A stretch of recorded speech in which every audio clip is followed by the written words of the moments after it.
حضرت فاطمہ کی توہین کی گئی، ان کے گھر کو جلایا گیا۔ اگر یہ مان لیا جائے تو اب سوال پیدا ہوتا ہے کہ جب فاطمہ کی توہین ہو رہی تھی، فاطمہ کا گھر گرایا جا رہا تھا، تو سوال پیدا ہوتا ہے شیر خدا کہاں تھے؟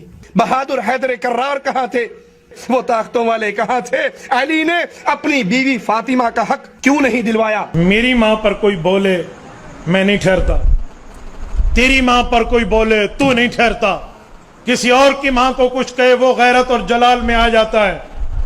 تو حسنین کریمین کی غیرت پر کیا سمجھتا ہے کہ نعوذ باللہ انہوں نے کچھ نہیں کہا ہوگا؟ پھر کہا ہے تو پھر دکھاؤ۔ علی المرتضیٰ رضی اللہ عنہ کے بارے میں تو کہتا ہے ان کے پاس ذوالفقار تھی، اگر دروازہ بیوی پہ گر گیا تھا تو وہ ذوالفقار کہاں تھی؟ جتنی بھی جنگیں تھی مولا کی وہ 1 by 1 تھی، لیکن اگر پورا مکہ مدینہ علی کے خلاف ہو جائے اور مولا تکو تنہا، جب امام نے کہا تھا کون ہے جو علی کا ساتھ دے تو علی تلوار اٹھانے کے 4 لوگ مسجد میں مولا کے پاس گئے، 4 لوگ۔ امام نے کہا میں 4 لوگوں سے جنگ کیسے لڑوں گا؟ جنگ صفین میں اگر 1 مین شو کرنا ہوتا تو مولا پورا لشکر کیوں لے کر جا رہے ہیں؟ امام فرماتا لوگوں کا ساتھ نہیں، میں جنگ کیسے لڑوں گا؟ اصل ہے امامت کا ساتھ دینا، ورنہ مولا علی تو کیا پروردگار عالم اگر چاہے تو کیا فرعون کے لشکر کو نہیں الٹ سکتا تھا؟ خدا چاہے تو آج سارے فرعونوں کو ختم نہیں کر سکتا۔ بھائی اللہ کو 1 مین شو نہیں کرنا، اسے دنیا میں اگر فتح چاہیے تو لوگ لڑیں اپنی فلاح و بہبود کے لیے۔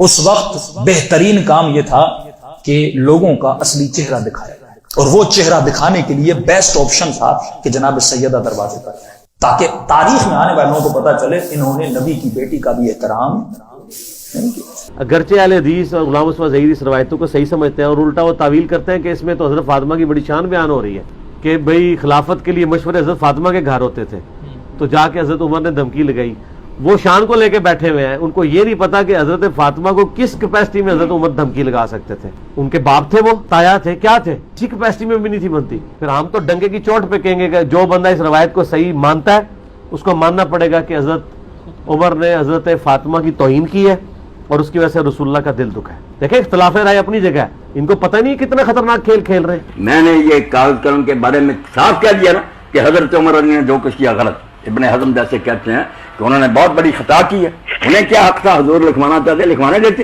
جو بات صحیح ہوگی شاہ صاحب میں وہ کہہ دوں گا، مجھے کسی کا ڈر نہیں، نہ میں پرواہ کر لوں۔ مولا علی کہاں تھے جب جناب زہرا پہ دروازہ گر رہا تھا؟ علی گھر میں تھے۔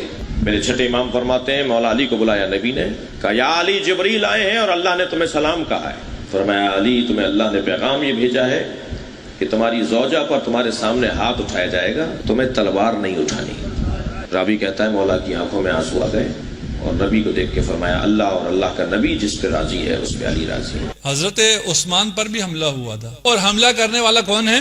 ابن ابو بکر نے حملہ کیا، اس نے داڑھی سے پکڑا اور کھینچا، اور پھر اس نے باپ کا واسطہ دیا تو اس نے چھوڑ دیا۔ دوسرا آدمی آیا، اس نے حملہ کرنا چاہا تو زوجہ عثمان آگے آ گئی اور زوجہ عثمان کی انگلیاں کٹ گئی۔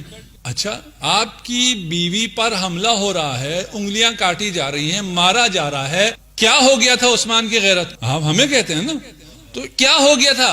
اور یہ غیرت مند جس کے پاس ہزاروں کی فوج بھی ہے، یہ تو ایک آرڈر کرے، پھر کیا ہوا؟ کہتے ہیں رسول خدا نے وصیت کی تھی حضرت عثمان کو کہ صبر کرنا، اور یہ بہت بڑی فضیلت ہے کہ انہوں نے صبر کیا، ان کی زوجہ کو ان کے سامنے مارا گیا، انہوں نے رسول خدا کی وجہ سے صبر کیا۔ یہ جو آپ سے کہہ رہے ہیں نا، یہ کیسے ہو سکتا ہے کہ علی کے سامنے یہ ہو رہا ہو اور علی کچھ نہ کرے؟ ٹھیک ہے، وہ بھائی آپ کے پاس، آپ کے اوپر آ گیا، اب آپ بتائیں آپ لوگوں کی غیرت کہاں گئی؟ وہ کیوں صبر کر رہا ہے؟ کوئی روایت نہیں ہے ان کی کتابوں میں بھی کہ رسالت مآب نے حضرت عثمان کو صبر کی کوئی تلقین کی ہو۔ ہم آپ کو شیعہ سنی دونوں کتابوں سے روایت لا کے دے دیں گے جہاں رسالت مآب نے علی ابن ابی طالب کو صبر کی تلقین کی ہے۔ اگر سیدہ کائنات پر اتنا بڑا حملہ ہو رہا ہو تو کیا غیرت علی مرتضیٰ گوارا کرتی ہے بیٹھ کے گھر میں تماشا دیکھتے رہیں؟ اس پورے واقعہ میں مولا علی شیر خدا کہاں گئے؟